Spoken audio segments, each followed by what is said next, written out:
Me imagino que muchas veces ustedes se habrán sentido como este servidor, como una hormiga que camina dentro de un gigante hormiguero con un rumbo prefijado y sin que sepamos qué es lo que quiere la reina. Vamos como zombies, hacemos nuestra labor, somos unos obreros eficaces. Pero ¿quién mueve los hilos de lo que pasa dentro del hormiguero? Esa es la gran cuestión. Hoy día el hormiguero es el planeta Tierra y las hormigas somos usted y yo, toda la humanidad. Estamos dentro de un sistema económico y financiero que nos oprime, que nos esclaviza, que abusa de nosotros. Sin embargo, un sistema financiero del que no hay manera de salir. Dicen que este es el menos malo de los posibles sistemas y es posible que tengan razón.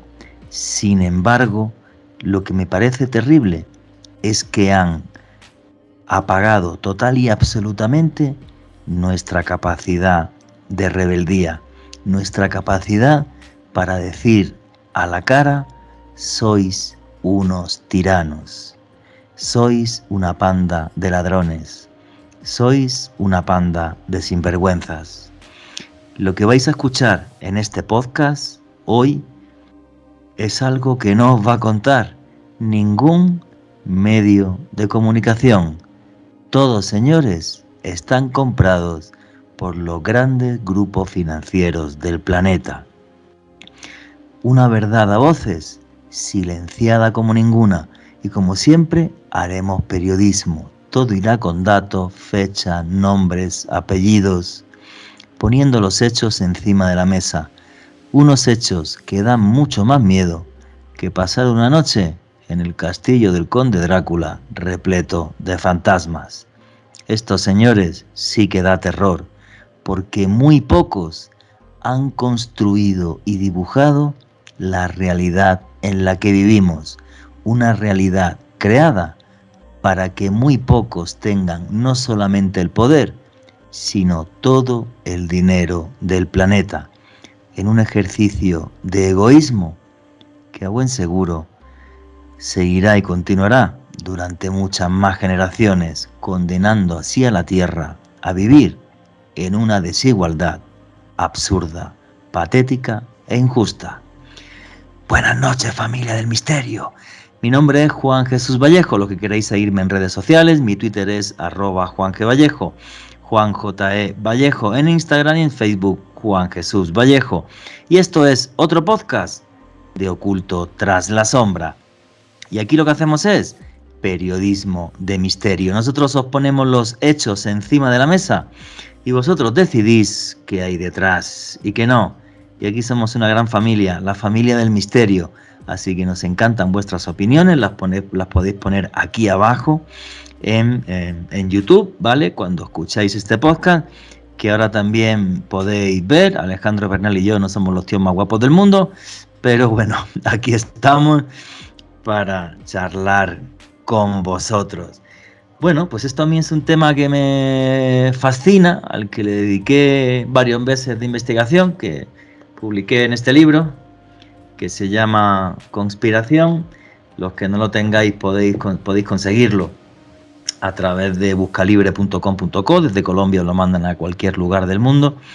Y es un libro que cuando hablo, o sea, el libro se vendió súper bien, pero cuando hablo de lo que hay dentro, me doy cuenta que muchas veces son problemas y que la gente, bueno, pues reacciona de mil formas. Unos diciendo: Juan, qué trabajo tan increíble, y otros diciendo auténticas barbaridades, hasta tal punto que tenía diseñada una segunda parte del libro que se llamaba Manipula y reinarás, y nunca lo llegué a escribir ni lo voy a escribir, porque ya cada vez me apetece hacer más misterio puro y duro, sin tener que meterme en este tipo de cosas que la verdad son las que nos afectan.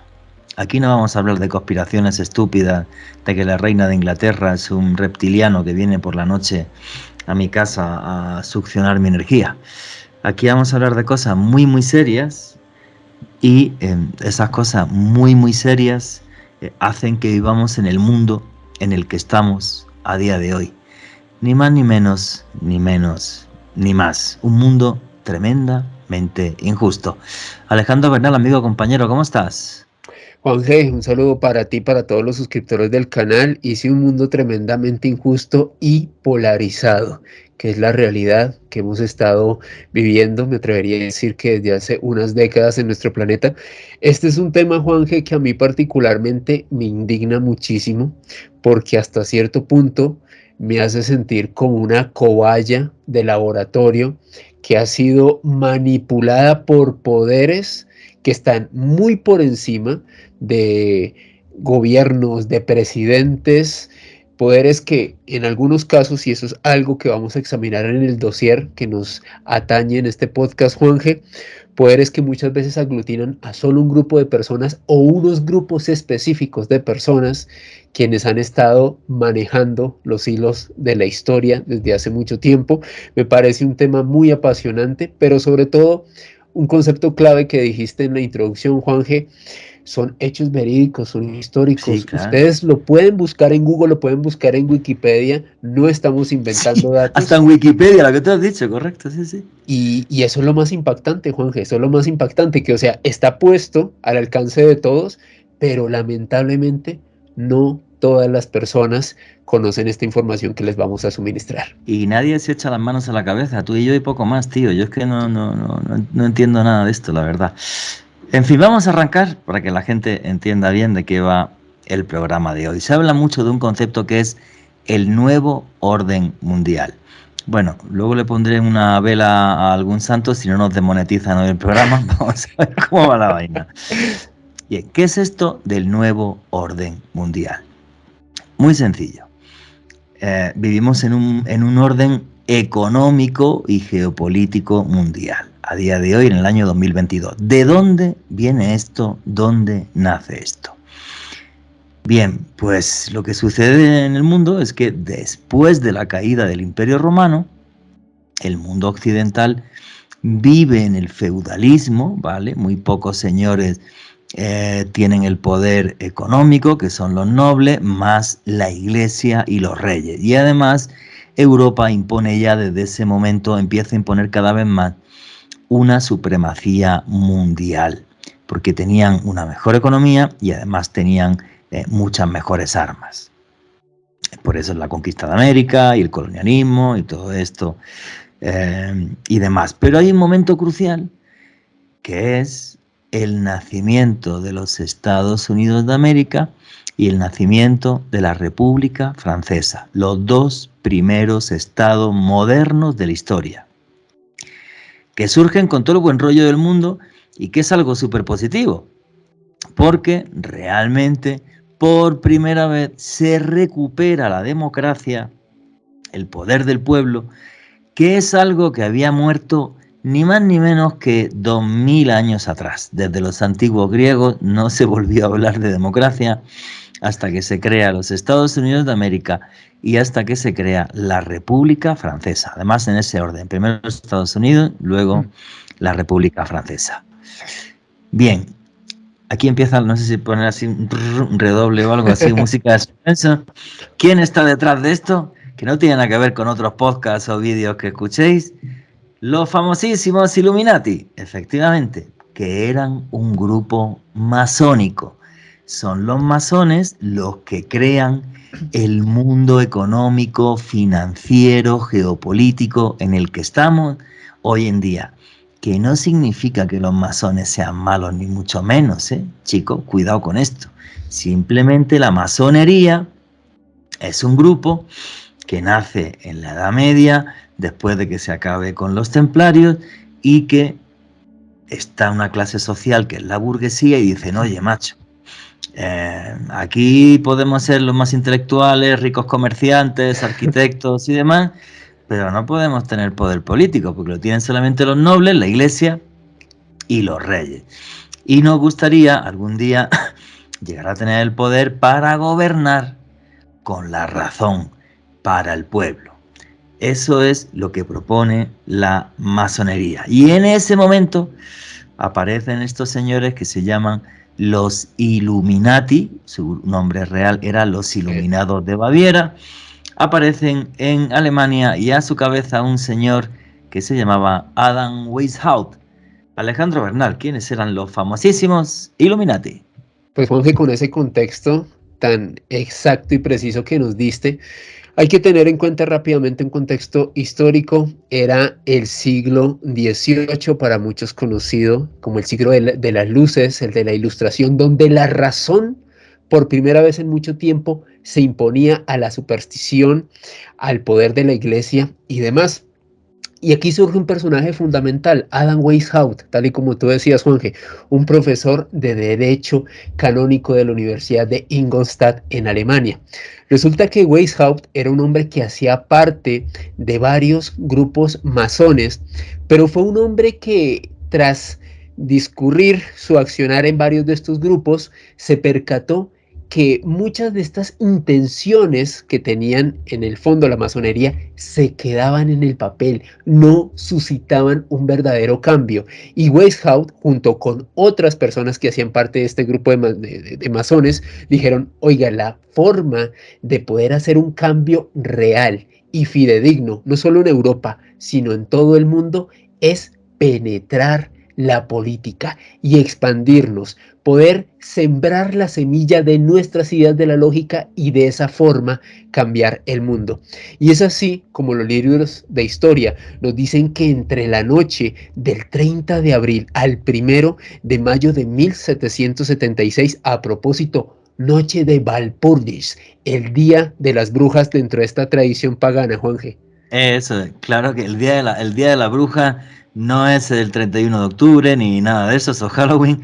El día de las brujas es la fecha que ha dado Alejandro Bernal. Es donde la religión celta celebraba que las brujas podían abrir las puertas al más allá. Y es que este tipo sabía de esoterismo más que Alejandro y que yo, Adam Weishaupt, un genio. Exactamente, era un hombre muy versado en este tipo de conocimientos, Juanje, así que esta noche de Walpurgis funda este grupo de la Orden de los Iluminados de Baviera. Y básicamente, ¿qué hicieron ellos, Juanje? Tal y como lo comentaba, era un grupo que buscaba crear métodos más contundentes para permear la sociedad, para penetrar la política. Y en ese sentido, Adam Weishaupt, quien era no solamente un tipo demasiado formado, con muchos conceptos intelectuales, sino muy listo, se hace con los servicios de una persona fundamental para entender la expansión de los Illuminati en Alemania y en buena parte de Europa, Adolf von Nigge. Von Nigge era básicamente el tipo del dinero, de la plata, un aristócrata alemán que no solamente tenía los recursos, sino los contactos. Esto es muy importante para entender al grupo de los Illuminati. Se une, von Nigge comienza a ser parte de este grupo bastante hermético de los Illuminati en aquel entonces y lo que hace es expandir estas ideas, financiar que varios de los miembros de estos Illuminati comiencen a viajar a países como Francia, Austria, Suiza, Italia y también a los Estados Unidos para tener esta red de contactos y poder fomentar estas nuevas ideas. ¿Cuál es el concepto básico, Juanje y suscriptores, para entender a los Illuminati? Un concepto, una idea que se basa en todo para el pueblo, pero sin el pueblo, algo que se conoce como el despotismo ilustrado. Esa fue la base sobre la cual se erigió este grupo. Ahora, ¿qué pasó? Comprenderán que desde luego las personas que detentaban el poder en aquel entonces, no solo grupos masones, sino clérigos y demás, vieron que los Illuminati eran un auténtico peligro para el poder establecido en ese punto, hasta tal nivel, Juanje, que el 2 de marzo de 1785 se prohibió oficialmente el grupo de los Illuminati en Alemania. Fueron perseguidos, fueron socavados y, entre comillas, pues este grupo terminó, pues se difuminó, se disgregó, Juanje, pero sus ideas permanecieron en estos países en los cuales fueron expandidas por von Nigge. Un dato, Juanje, antes de continuar con esta historia, porque me parece importante. Adam Weishaupt, el creador de los Illuminati, En el año entre 1773 y 1775 se reunió con dos personajes que cambiaron la historia del mundo para siempre. Uno de ellos, Maximilien Robespierre, un personaje fundamental en la Revolución Francesa, y el Marqués de Lafayette, también un personaje sin el cual no se podría entender la independencia de los Estados Unidos. Bueno, esto es clave. Aquí hay varias cosas clave. Fijaros hasta qué punto son importantes los Illuminati, porque lo primero, el despotismo ilustrado que ellos apoyaban. Todo para el pueblo, pero sin el pueblo. O sea, el pueblo es imbécil, la masa es estúpida, nosotros que tenemos el conocimiento vamos a gobernar para el pueblo. Para que todos sean felices, pero esto de la democracia todavía no lo tenían muy claro, ni mucho menos. Y efectivamente, Adam Weishaupt se reúne con estos dos personajes que son claves. ¿Por qué? Porque Maximilien Robespierre es uno de los impulsores de la Revolución Francesa y del famosísimo Comité de la Salvación Pública, donde había un cacharrito que se llamaba guillotina y todo el que no estaba de acuerdo conmigo, ¿vale? Ese fue Maximilien Robespierre. Y el Marqués de Lafayette no es que se vaya a Estados Unidos a dar un paseo, es que se llevó un ejército de mercenarios y apoyó el nacimiento de los Estados Unidos de América en aquel conflicto. O sea, gracias a la plata de los Illuminati, de von Niege y todo esto, se crea ese primer experimento mundial de una gran democracia que es los Estados Unidos de América. Pocos años después nace la República Francesa. ¿Qué es lo que sucede en ese momento? Que yo creo que es clave para entender toda esta historia y para ver cómo todos esos planes se fueron cambiando. La revolución industrial.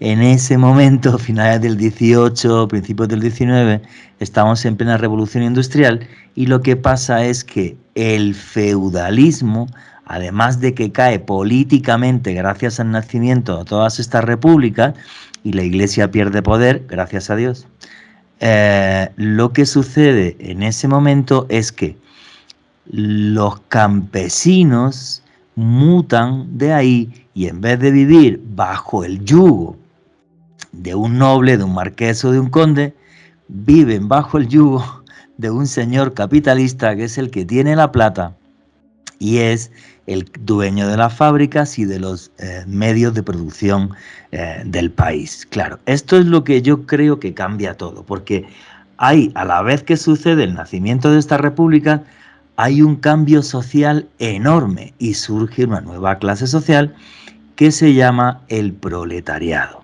Y la gente empieza a irse en masa, ¿vale?, a las ciudades.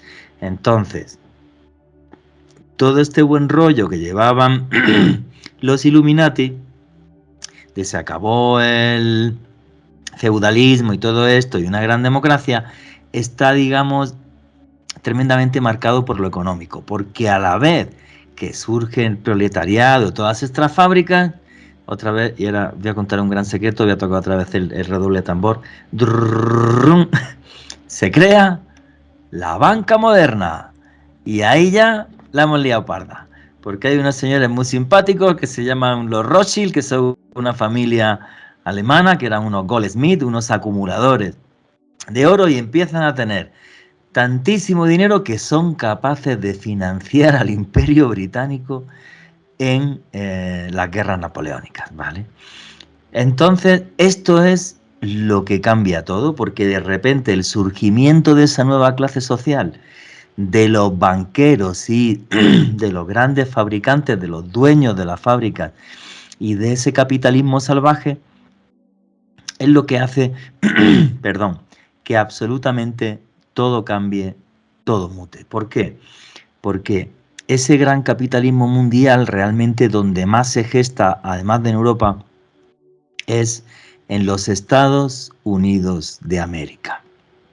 Todo esto se gesta ahí y entonces ya pues de repente los Illuminati como que desaparecen. Ojo con esto, que nos dejan varias cosas claras para que tengamos los que sabemos leer entre líneas o los que sabemos leer en los símbolos, que tengamos claro que ellos estuvieron detrás del nacimiento de los Estados Unidos de América. Bueno, para empezar, de los 56 firmantes de la Carta de Independencia de los Estados Unidos de América, 52 eran masones.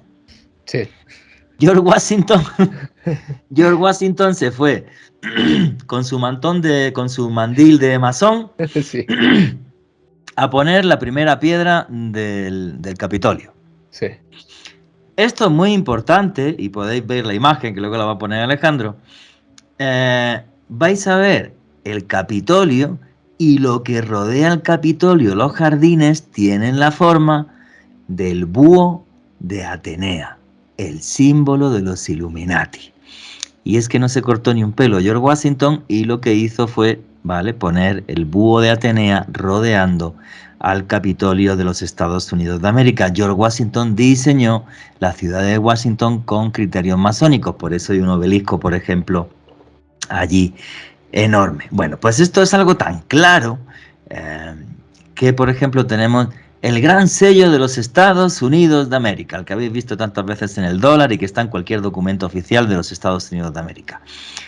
Que por un lado tiene el águila con unas flechas y tal. Bueno, el águila es un símbolo masón porque el águila lo que significa que está cerca del cielo. Lo que están haciendo es algo que consideran como sagrado, hacer que nazca una nación y cambiar el mundo. Y el reverso del sello de los Estados Unidos es una pirámide que tiene 13 capas porque fueron 13 estados, y arriba el famoso ojo que todo lo ve. Realmente no es el ojo para que te espíen a ti y a mí.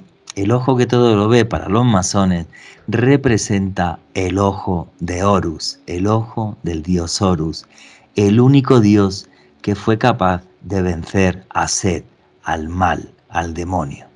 Entonces, eso significaba que el nacimiento de este país, de esos 13 estados en esa pirámide, estaba guardado por ese símbolo que es el único capaz de vencer siempre todas las tinieblas. Eso es lo que significa el gran sello de los Estados Unidos de América. Bueno, pues estamos ahí, estamos en ese despotismo ilustrado, ese gran cambio económico que es necesario para entender todo esto. Nace el gran capitalismo, nace la gran banca. ¿Y dónde podemos ver esos, digamos, dónde podemos seguir que realmente los Illuminati se agruparon ya como unos déspotas ilustrados para crear grupos de poder y manejar los hilos de Estados Unidos, que es la economía más potente del mundo y por ende la de todo el planeta? Alejandro Bernal, cuéntale a todo el mundo un gran secreto, que es Bohemian Grove. Oficialmente, si bien el espíritu de Bohemian Group viene desde hace siglos de esas ideas Illuminati, de ese despotismo ilustrado, como tal se fundó en 1872 y el símbolo fundamental de ese Bohemian Group era lo que decía Juanje, el búho de Atenea, ese animal que representa cómo la sabiduría, cómo ese conocimiento puede ver más allá de las tinieblas, de la oscuridad, del oscurantismo, que era gran parte del espíritu de este grupo. Hay algo muy interesante y es que las personas que han estudiado este grupo hermético establecen que al día de hoy no son más de 1000 miembros los que hacen parte de esta élite muy reducida de Bohemian Group. Sus reuniones se hacen de acuerdo a estos investigadores, los veranos en California, y hacen parte de estos 1000 miembros personajes que están involucrados con la élite militar y económica de los Estados Unidos. Hay algo fundamental para entender a Bohemian Group y es que es un grupo que ha sabido fundamentar y ha sabido consolidar un concepto que desde comienzos del siglo pasado, Juanje, tuvo muy en claro un gran magnate de los medios, William Randolph Hearst, y es que para dominar al pueblo hay que dominar a los medios de comunicaciones como el gran accionar, el gran concepto que aglutina Bohemian Group, esta élite de 1000 personas, recuerden, grupo hermético fundado en 1872. Hay una gran cantidad de famosos que hacen parte de este Bohemian Group, entre ellos familias como los Rockefeller, los Bush y algo muy curioso, Juanje, estas mismas familias tan poderosas, tan prestigiosas que desde hace siglos aglutinan el poder, no solo hacen parte de Bohemian Group, sino de otros grupos herméticos. Es como si les gustara, de cierta manera, siempre reunirse en grupos muy cerrados para tomar decisiones muy importantes que nos afectan a usted y a mí. Usted que me está viendo en este momento en pantalla. Resulta, Juanje, que en la medida en la que se ha ido expandiendo este grupo, en donde ha ido teniendo, atenazando ese poder de los medios de comunicación, por eso Juanje decía muy sabiamente en la introducción, cómo muchos de estos medios tienen la información Gracias por lo coartada. de sabio, tío. Te debo una cerveza el fin de semana. Disculpa que te he cortado. Gracias, tío. No, pero es que es verdad, Juanje, y es que esto suena muy fuerte, viniendo de dos periodistas, dos profesionales de esta labor como lo eres tú y como lo es este servidor, Porque y somos es que buscavidas, tío. Ya, eso es lo que somos. y hacemos parte de esto, pero sabemos cómo funcionan los medios de comunicación y básicamente lo que ha hecho Bohemian Group desde ese 1872 hasta nuestros días es, a través de ese grupo muy hermético, muy reducido, de esas familias súper prestigiosas, de detentar el poder de los medios de comunicación en el país, en la gran potencia mundial, como lo es los Estados Unidos, poder en este caso, manipular las masas, poder manipular la información, todo lo que usted sabe o deja de saber tiene un filtro previo y por lo general pasa por miembros de este Bohemian Group. ¿Y cuál es el gran propósito de ellos en el trasfondo, más allá de todas estas artimañas de control? Es algo que muchos expertos denominan como la creación de una nueva oligarquía económica que detente un poder ilimitado. Cómo a través de la información y de que estas personas tomen decisiones súper importantes, recuerden el concepto de los Illuminatis, el poder quede con esos mismos, el nepotismo ilustrado, el poder para el pueblo, pero sin el pueblo. Es que lo que pasa es que Bohemian Grove es como muy perfecta. ¿Por qué? Porque son 1000 miembros, pero es abierta. Cuidado. Sí, Ellos entienden que la economía es impredecible. O sea, están las grandes familias de los Estados Unidos, sí, están los Morgan, están ahí los Bush, hay alguna foto que se ha filtrado con presidentes de los Estados, que luego fueron presidentes de los Estados sí, Unidos en ese Bohemian Grove. Súper importante las tres patas que ha dicho Alejandro. Una, la banca y la industria. Dos, los militares y la industria militar, exactamente. que es el gran pulmón económico de los Estados Unidos. Y tres, los medios de comunicación.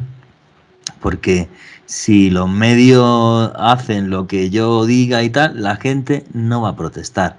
Entonces es brutal que sigan teniendo el mismo símbolo, que es el búho de Atenea, ¿vale?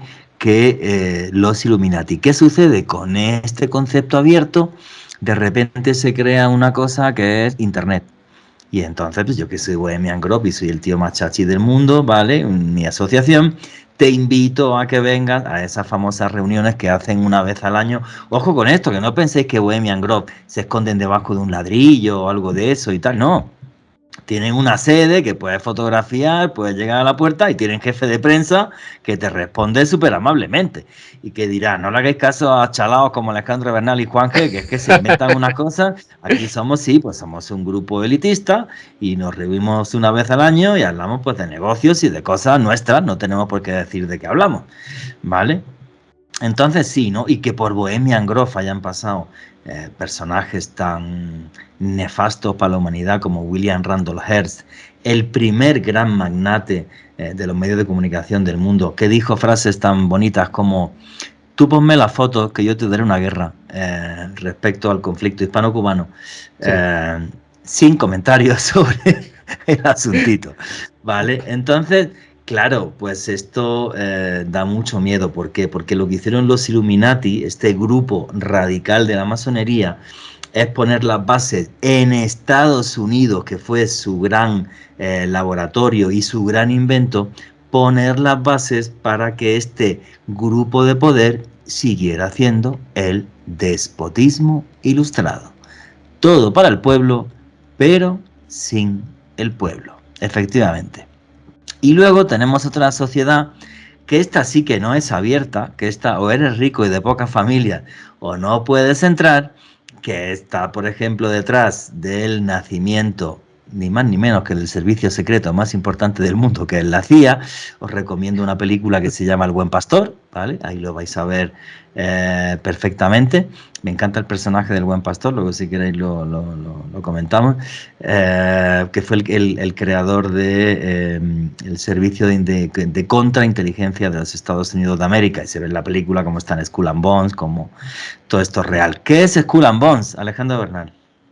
Pues Juanje, si bien yo hice referencia a Bohemian Group, un grupo hermético de 1000 miembros que surgió en 1870, hay que tener en cuenta que incluso Skull and Bones es previo, se gestó en 1832, un momento en el cual los Estados Unidos de América tenían menos de un siglo de existencia, era la gran democracia, la gran potencia naciente en aquella primera mitad del siglo XIX, y su gran centro neurálgico, el lugar en el cual se gesta este grupo de Skulls and Bones, es la Universidad de Yale. De hecho, algunos expertos afirman que es la fraternidad elitista más poderosa, no solo de esta universidad, sino quizás de todas las grandes universidades en los Estados Unidos y, por qué no decirlo, del mundo.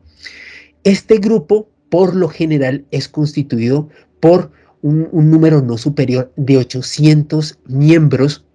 De hecho, se reúnen en un lugar muy hermético allá en la Universidad de Yale, tal y como dice Juan Jesús o comentaba hace unos minutos. A diferencia de Bohemian Group, este no es un grupo abierto. No es que tú, por ser simplemente un estudiante destacado de Yale, puedas hacer parte de Skull and Bones. Únicamente puedes entrar o por invitación o si haces parte de una familia y de un apellido muy prestigioso que te Correctísimo. respalde. Créanme que no es tan sencillo entrar a esto. ¿Qué es muy importante a la hora de entender Skull and Bones? Para iniciar, el símbolo que ustedes están apreciando en este momento en pantalla y que voy a colocar ahí en la edición, que es una calavera y unos fémures cruzados, y en la base de este símbolo el número 322. ¿A qué hacen referencia estos miembros de Skulls and Bones con esta extraña y particular cifra?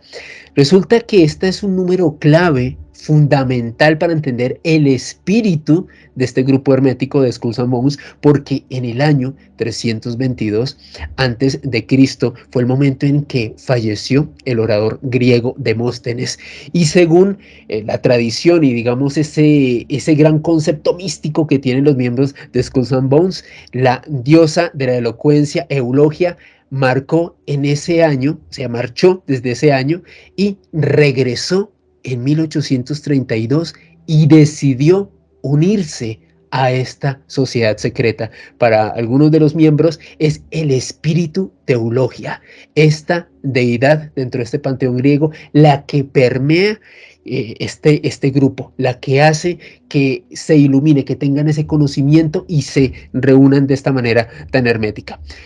Personajes fundamentales que han hecho parte de Skulls and Bones a lo largo de todos los tiempos han sido presidentes como los Bush, tanto padre como hijo, Percy, Rockefeller. Y hay algo muy interesante, Juanje, y esto lo han cubierto varios de nuestros colegas. En el año 2004, resulta que pues para ese entonces estaban pugnando para la presidencia de los Estados Unidos George Bush y John Perry, y resulta que ambos habían sido compañeros de fraternidad de Skulls and Bones. O sea, imagínense, dos tipos que estaban pugnando por la presidencia de los Estados Unidos y los dos hacían parte de la misma fraternidad. O sea, es que esto es una cosa muy loca. Es absurdo, sí. Es que es demasiado absurdo. Y realmente, pues se notaba que había, entre comillas, una evidente cordialidad entre ambos. O sea, se sabía que el poder iba a quedar con alguno de los dos miembros de Skulls and Bones, de este grupo reducido de la Universidad de Yale, Juan G. No, es que es loquísimo. Y en eso que lo has hecho, por cierto, genial, tío. En esa radiografía que hemos hecho de los Illuminati, nace Estados Unidos con ese poder masón, se crea una nueva economía con muchísima plata y entonces creamos directamente Skull and Bones y pocas décadas después se crea Bohemian Grove. De forma que tiene grupos de élite que pueden gobernar para el pueblo, pero sin el pueblo.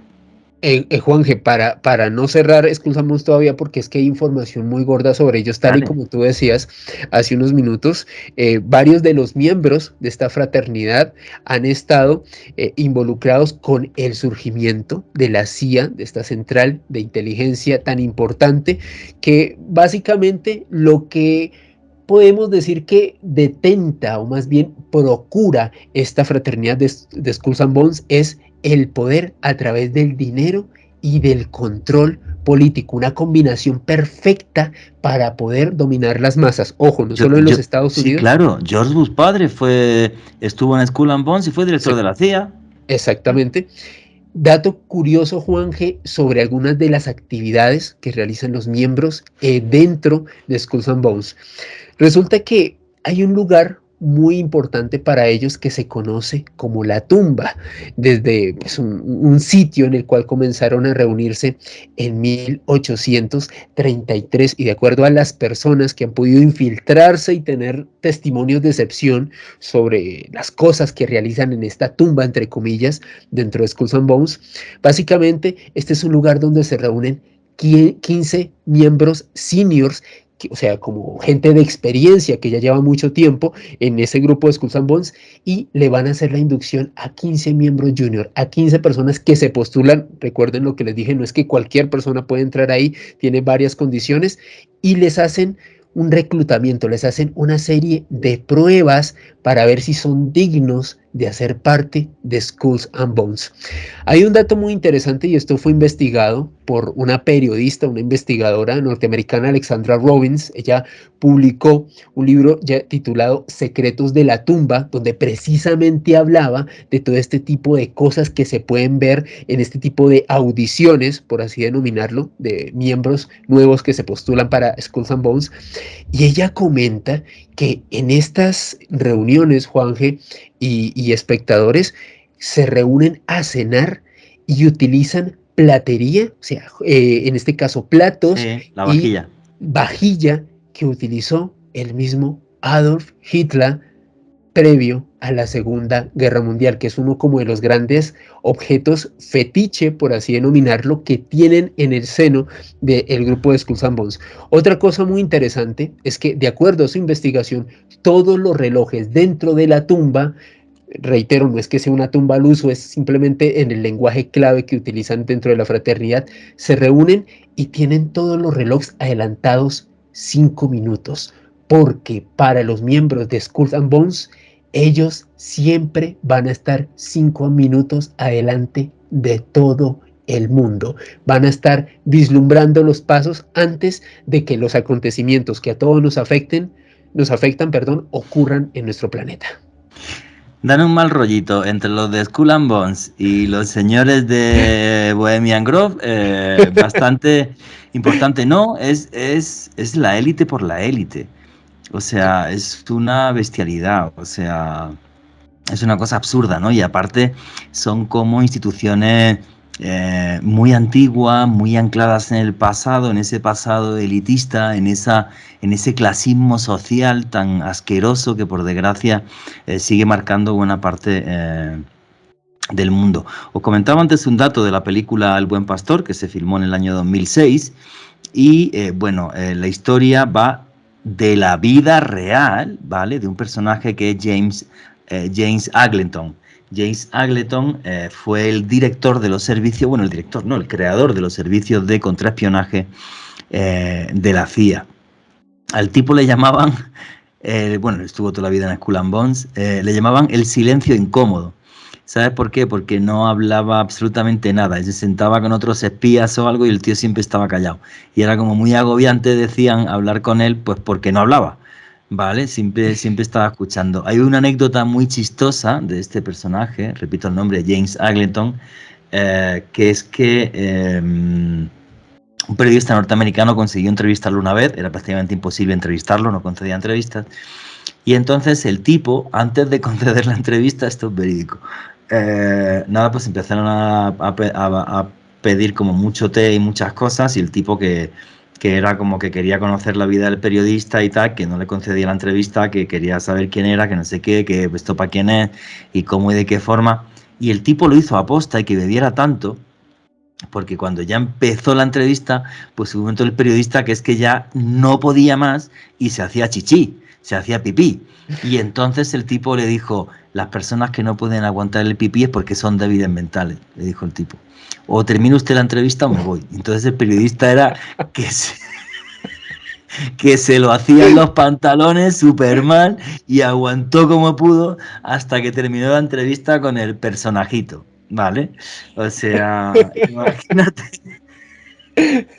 ¿Qué personaje tan incómodo, Juanje, de entrevistar a No, alguien así? ¿Has entrevistado a imagínate. alguien de ese calibre, así de incómodo? No, de ese poder no.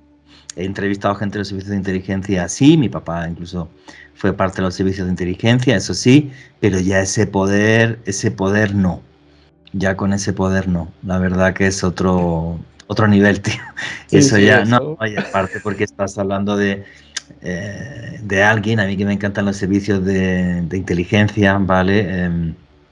El mundo, los servicios de inteligencia más perfectos fueron el de la CIA y, bueno, la RDA para mí funcionaba mejor incluso que el famosísimo KGB, a día de hoy es Sí, el GRU.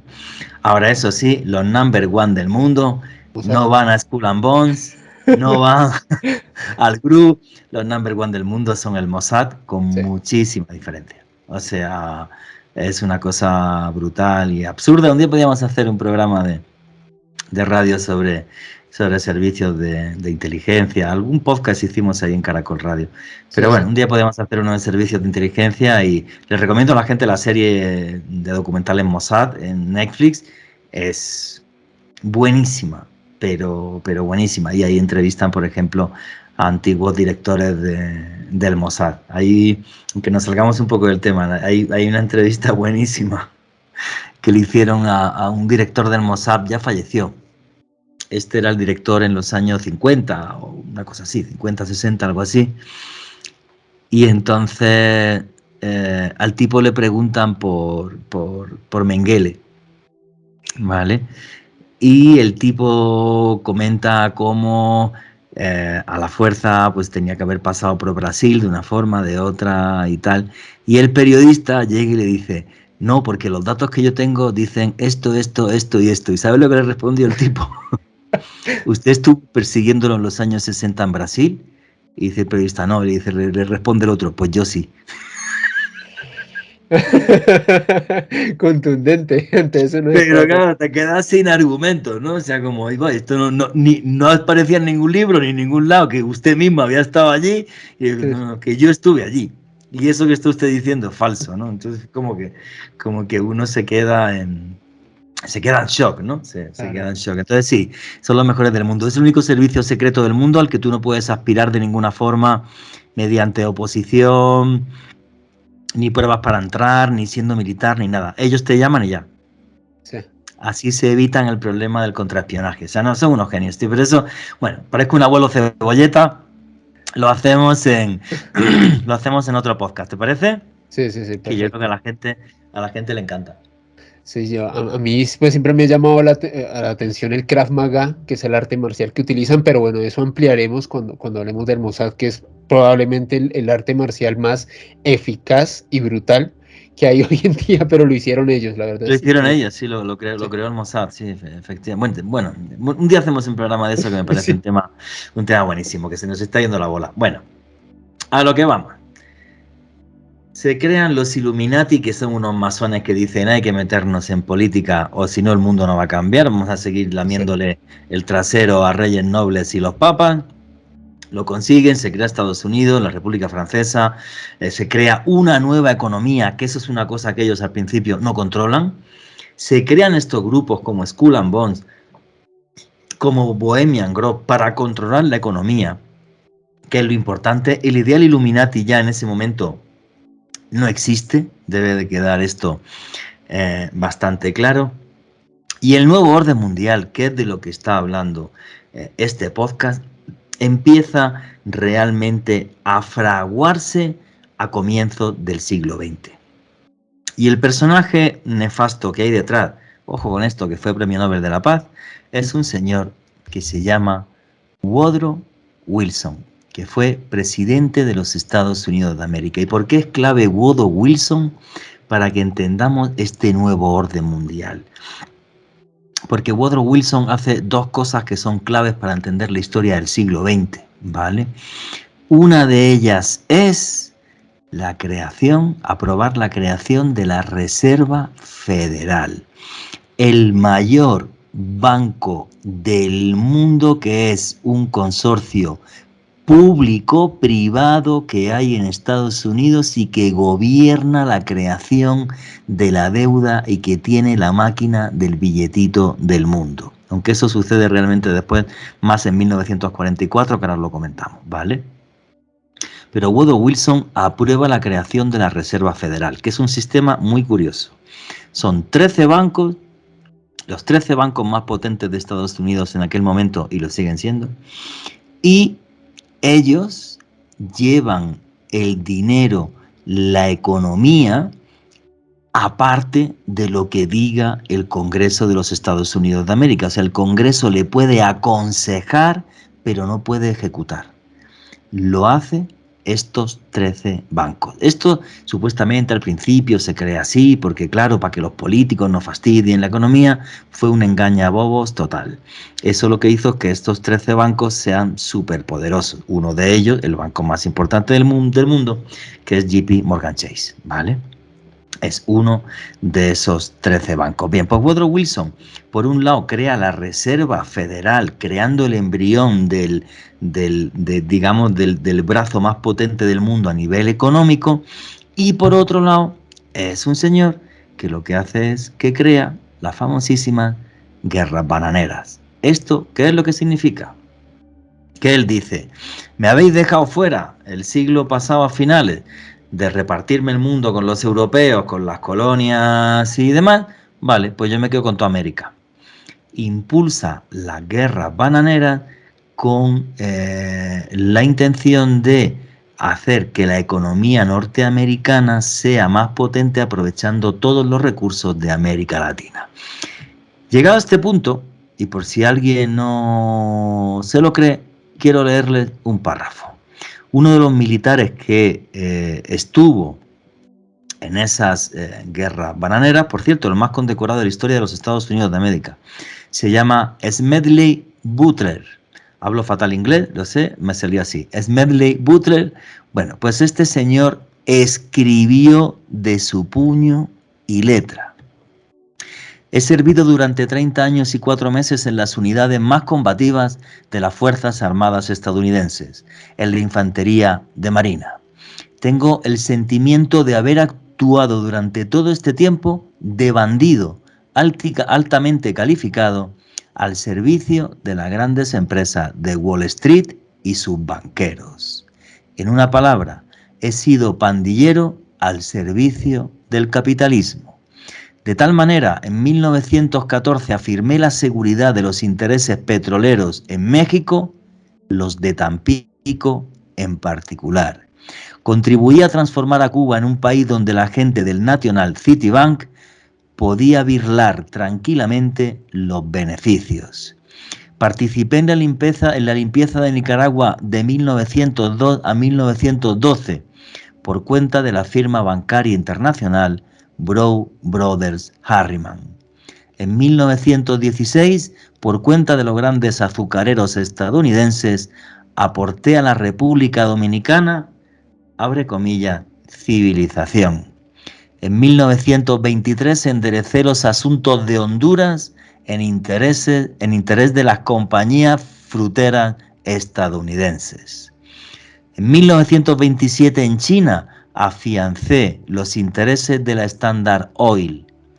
Y fijaros la reflexión del párrafo.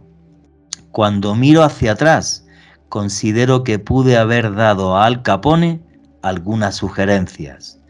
Él, como gángster, operó en 3 distritos de una ciudad Yo, como en Morine, operé en 3 continentes. Yo leo esto y se me cae el mundo encima. El militar más condecorado de la historia de los Estados Unidos de América, diciendo que había participado en cantidad de conflictos injustos y en cantidad de contiendas que eran realmente absurdas solo por intereses económicos. Juanje, lo que demuestra el poder de estas personas, imagínate, un militar que tenía pues literalmente toda la libertad de moverse por todos los continentes bajo la tutela de hacer parte del ejército más poderoso pues, del mundo y participar directamente en una cantidad importante de conflictos para favorecer los intereses norteamericanos. Wow, realmente es algo que nos pone a reflexionar. Yo quiero decir una cosa, ¿eh? Me parece patético la gente esta que es antiamericana o antirrusa o anti no sé qué. Yo no soy anti nada. Lo que pasa es que tú y yo estamos haciendo ahora mismo un ejercicio de periodismo. Estados Unidos me parece un país maravilloso. Cosa distinta es que sus gobernantes hagan barbaridades. En este caso nos hemos ido a comienzos del siglo XX. Igual te diría si hablásemos de 1492. ¿Vale? Sí, sí. Y lo que hizo España en América, ¿vale? Eso sí, hay que poner cada cosa en su contexto histórico. Lo del tema de España, que es otro día que podemos hacer un debate si quieren, me parece ridículo todo lo que se está montando, por ejemplo, ahora, ¿vale?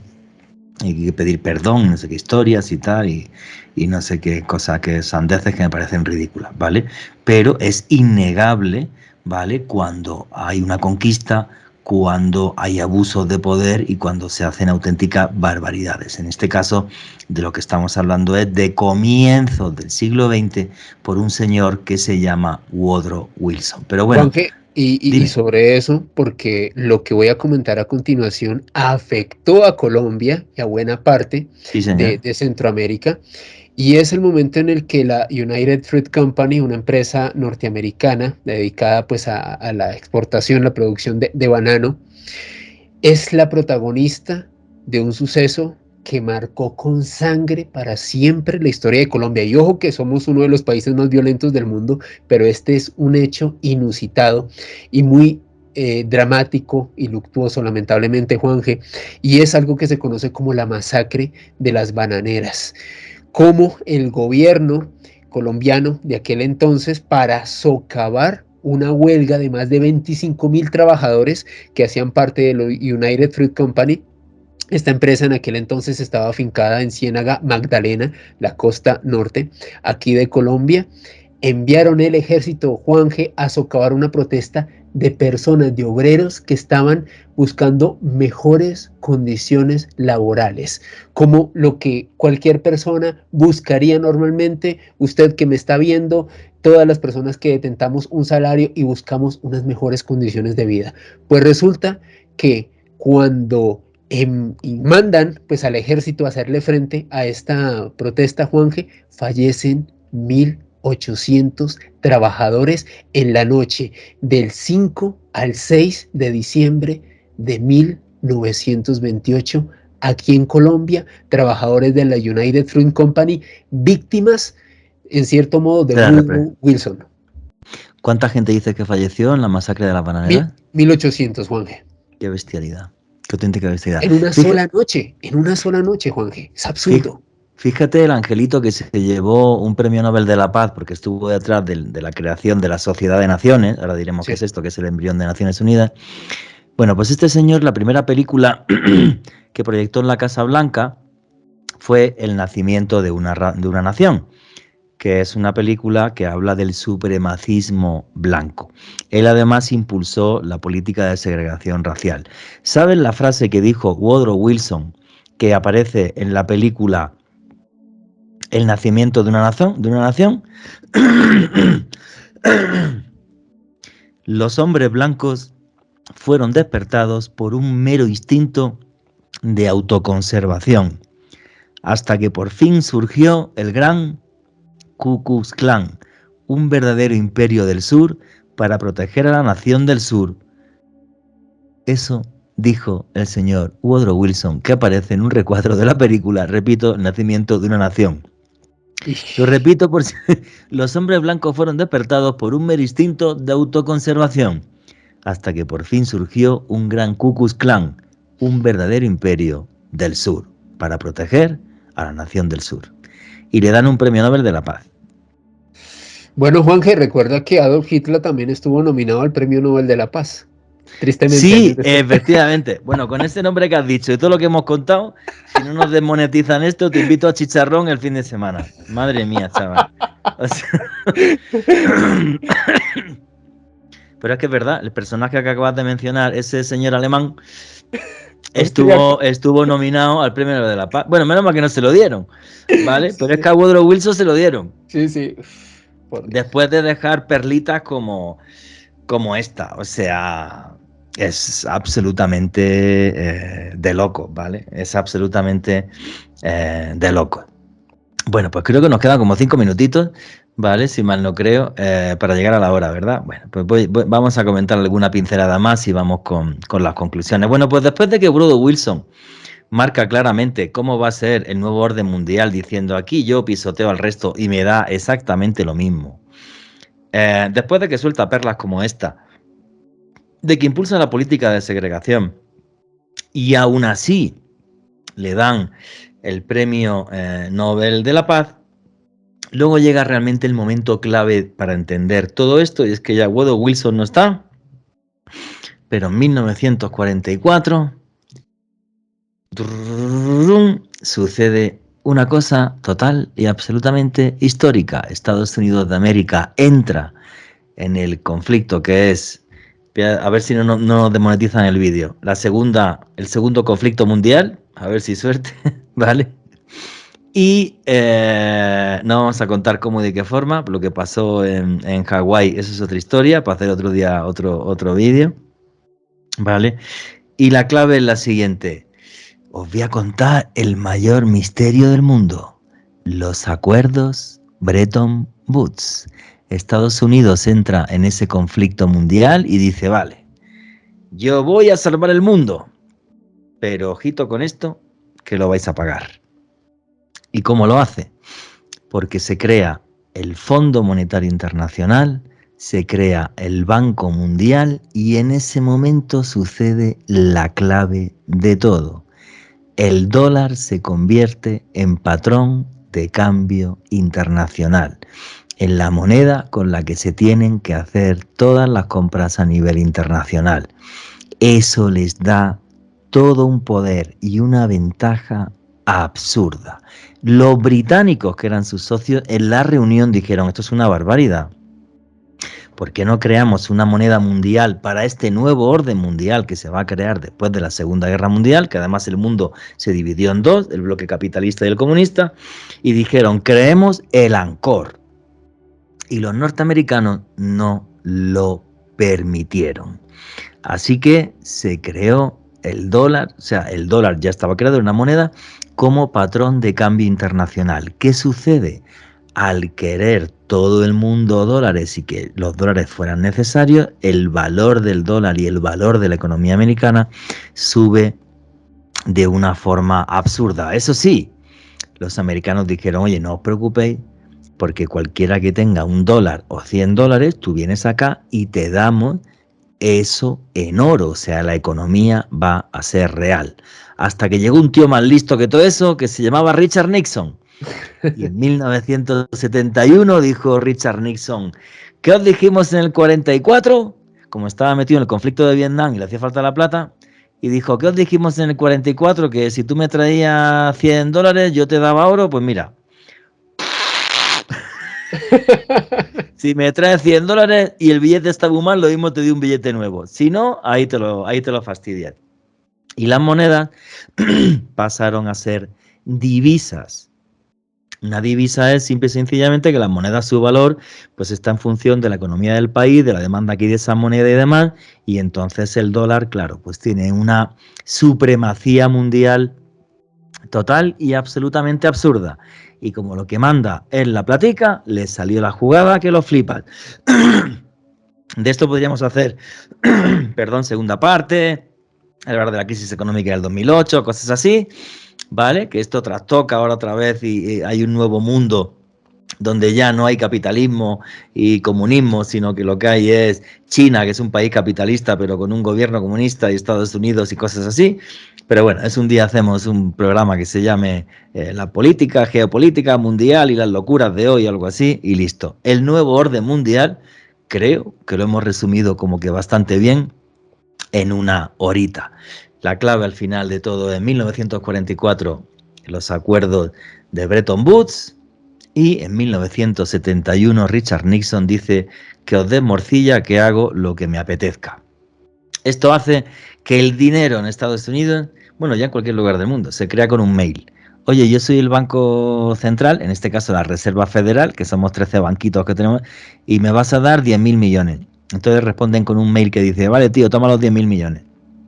No existe nada, ya todo es completamente ficticio y esto beneficia a muy pocos. Pero un día hacemos un programa sobre economía y otras cosas y demás. Creo que la verdad que más o menos ha quedado claro cómo Illuminati, masones, creación de Estados Unidos, República Francesa, personaje nefasto Woodrow Wilson, que crea una nueva forma de imperialismo.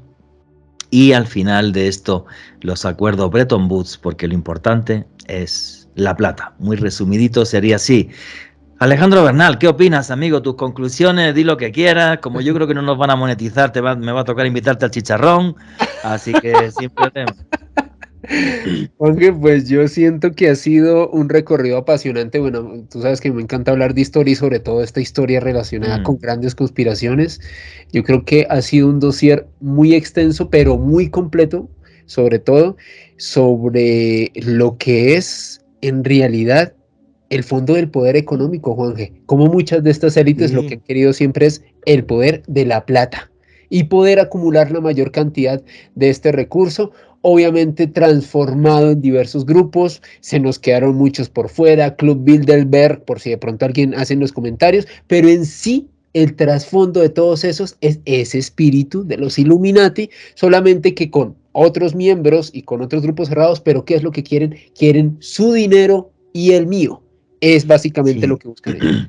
Fíjate, y no solo eso, quieren tu dinero, el mío, el de los que nos están oyendo, y además que eso se perpetúe. Exacto.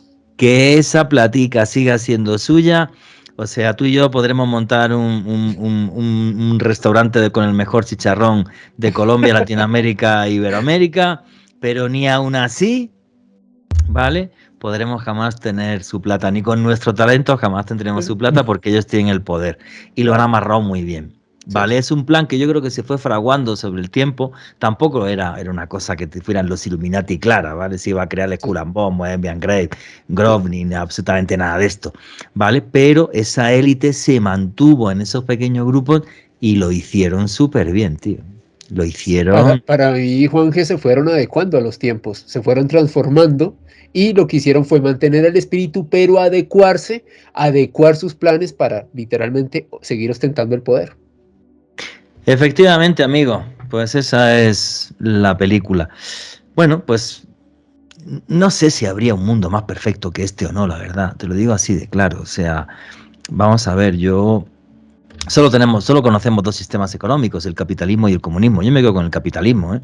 Prefiero vivir en Miami a vivir en Corea del Norte. Te lo digo así de Sí. claro, ¿vale? Yo soy capitalista y me encanta el dólar y me encanta el peso colombiano y el euro. No soy racista, me gustan todas las monedas y todo esto. No tengo ningún problema en decirlo, pero sí es cierto, y muchas veces hablo de esto, ¿no?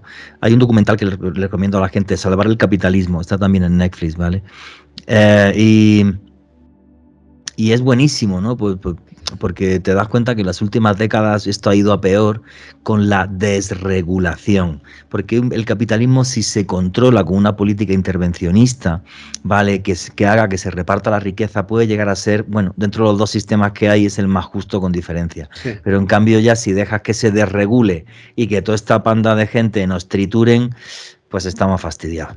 En fin, así que amigo, bueno, llegamos al final, creo que más o menos quedó claro por qué estamos como estamos, ¿vale? Alejandro Bernal, tu cierre y tu conclusión, amigo. Juanje, definitivamente un tema del cual podríamos hacer muchas partes. Ya saben, si quieren que abordemos otros tópicos relacionados, déjenlo ahí en la caja de los comentarios. Si llegaste hasta este momento del video, no olvides darle pulgar arriba y compartirlo. Eso nos ayuda mucho a Juan Jesús y a este servidor. Y me puedes seguir en redes sociales, en Twitter, Instagram y TikTok en @alebernalpress con doble S. En fin, señores, pues ¿qué queréis que os diga? Que después de hacer este podcast, que ha sido como ir al psiquiatra, me he ahorrado una sesión, yo que voy de vez en cuando, me sigo sintiendo como una hormiga. Eso sí, como una hormiga rebelde. Y de repente ser como una hormiga que vas agachada detrás del resto y levantar la cabeza y mirar lo que te rodea y mirar realmente cuál es la realidad, creo que te da otra perspectiva de la vida. Una perspectiva de la vida en la que, señores, no deberíamos pelearnos por la política. Es absurda. Realmente quien tiene el poder son los que tienen la plata y el dinero. Los políticos normalmente son una pantomima que en regla general además son sus marionetas. No se partan la cara por ningún político. No merece la pena. En el fondo, todos están comprados por estos Illuminati del siglo XXI. Y nunca olviden que vivimos en un mundo mágico porque está repleto de misterio.